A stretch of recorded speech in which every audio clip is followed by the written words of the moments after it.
Hey folks, today we are going to talk about why India lost the World Cup. We are going to break down the match and see what might have contributed to India's defeat. Let's dive in. First, let's talk about the pitch. 22-yard pitch was one of the key factors for India's loss.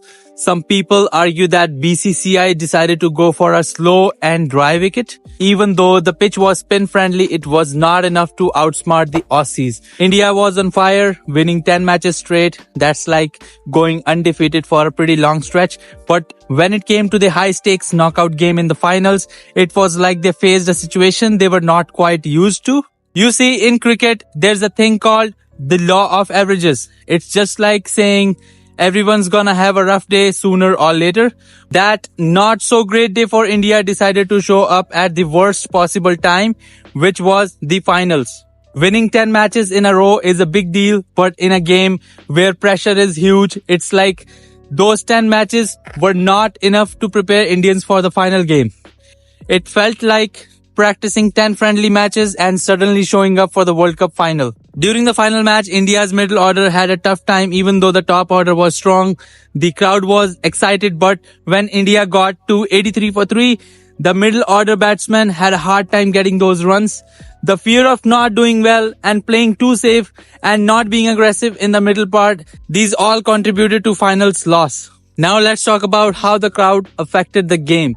The Prime Minister's tweet before the final match stirred up the feelings, and you could feel the crowd's excitement and nervousness in the stadium as it was the final match for our young team. Looking back, if our team had been more active during the middle overs, it could have made a big difference. Cricket is a game of the mind, and the pressure of the World Cup final can change how decisions are made. Thinking about how India played, it's important to understand the difficulties and challenges the players faced on the field. Now let's talk about the reason number 4, home pressure. While India handled pressure remarkably well throughout the tournament, the atmosphere in the final match seemed quite overwhelming. The burden of expectations and the pressure to win for the nation affected the team's performance overall. Finally, reason number 5 is the sheer strength of the Australian team. Australia, with their rich cricketing tradition, as we all know, and a squad of experienced players, it all proved that they had an upper hand on our Indian team. They outperformed India in batting, bowling and fielding, showcasing why they are a world-class team.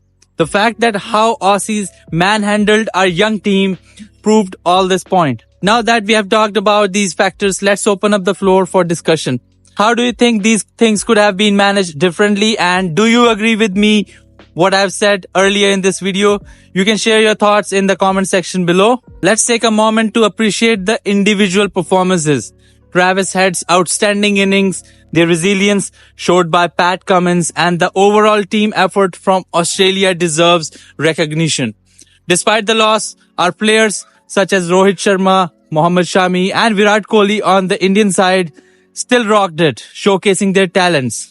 Cricket is a game of surprises. Even though the things were not in our side, let's give a shout out to the journey and the awesome sportsmanship and those standout moments that made the World Cup so memorable. To sum up, it's not just a game. It's a narrative of strategic choices, unexpected turns, and the relentless pursuit of victory. If you liked my video, please hit that like button and subscribe to the channel, and let's open up all those discussions which you have been thinking. Just let me know what topic you want me to make a new video on. See you until next time.